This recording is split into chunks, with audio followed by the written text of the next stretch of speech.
Who is this devil? Is he real?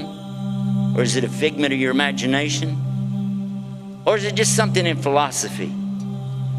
According to the Quran, he's very real. Substance is real, you just don't see it. He lived before us, he's still alive today. That's an amazing subject right there, isn't it? That's amazing. The word shaitan is derived from the root shaitan, means impure and base. Shaitan refers to an entity that is rebellious, irrespective of whether it is of humans or jinn. It is also said that it means a nefarious soul, who is distanced from Allah subhanahu wa ta'ala and from the truth. So shaitan is in both forms, the jinn and the humans, as Allah subhanahu wa ta'ala says.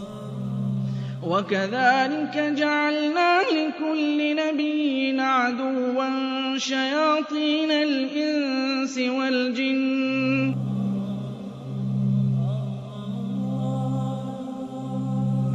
Now what is this about the jinn? Why do you have to believe in that? Well, they're part of something called al-ghaib.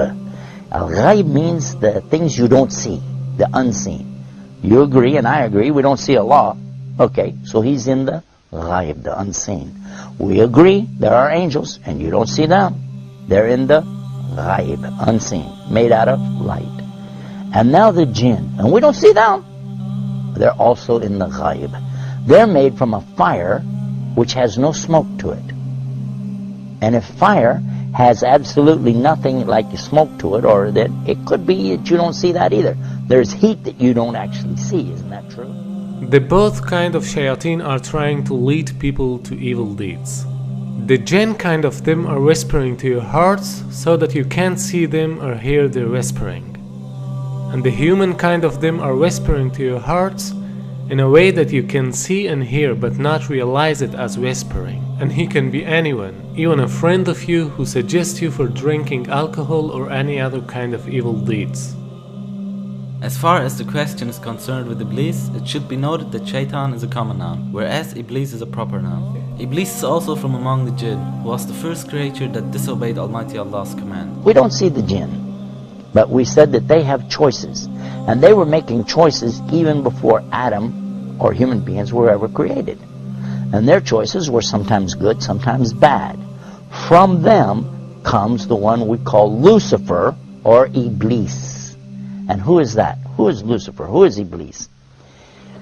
You might say he's the devil, the Satan or Shaitan as he's called in the Arabic language. But actually he started out as a worshipper of Allah. And he was worshiping and praying to Allah and extolling Allah to the extent that Allah raised him up to be even with the angels. Now remember, this guy Eblees is not an angel, but he was worshipping alongside of them because of his ibadah or worship, being so lovely, and Allah raised him up, you see. But then what happened? And this is an important story. So we'll digress from a moment from our beauties of Islam to go into this to get a concept here to understand a big mistake that some people make when they say that he's from the angels. Angels don't make mistakes. They do as they're commanded. So when Allah created the best of His creation, what did He create? He created Adam, a human being. He created Adam from what? He created him from mud or clay. I want to show you what happened after Allah created Adam.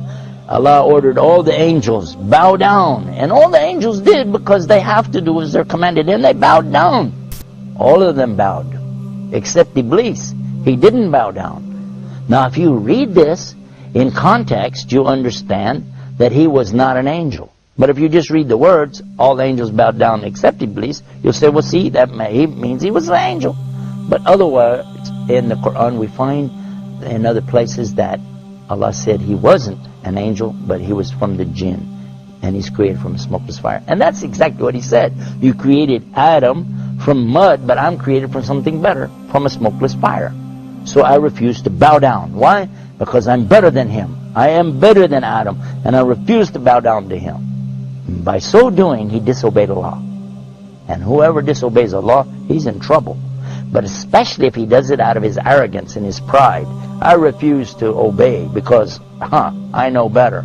And in this way, he put himself in the worst possible condition with Allah. Allah condemned him to hell forever. And he said, I don't even care. Just let me take him, meaning Adam, and his children along with me to hell. What? For what? Because of this thing called pride or arrogance. Kibr in the Arabic language. And what is kibr? And kibr is something comes from kabara. Kabara is the root of the word akbar. And only Allah is akbar. Allah is greater and greater and greater than anything. But a human being has no right in front of Allah or anything that's created. The jinn, the angels, nothing have the right to come in front of Allah like this and say, hey, who am I? You know, I'm this, I'm that. No. Allah gave you a commandment. You do it. Now the important point is that everyone thinks that it is because of Shaitan that we commit sins. That's why they're asking some questions like, why Allah created Shaitan? Or why Allah didn't finish Shaitan so that we wouldn't commit sins? Here's a misunderstanding. Shaitan cannot do anything more than whispering. To make it more clear, let's ask a question. Before Eblees became Shaitan, there was no other Shaitan, right? So who told Eblees to disobey Almighty Allah's command? Here's the point. There was no Shaitan before him. He did it because of his nafs. Suppose that even if there was no Shaitan, still we'd have nafs. So we'd commit sins. Because this world is a test for the mankind and the jinn kind. Now same as the case with Eblees, he's also in this test because he is a jinn and he has nafs. So Allah subhanahu wa ta'ala didn't create him as Shaitan, rather he himself chose to be Shaitan. Not only Eblees but all the other shayateen are choosing to be Shaitan by disobeying Almighty Allah's order. Now, what happened next?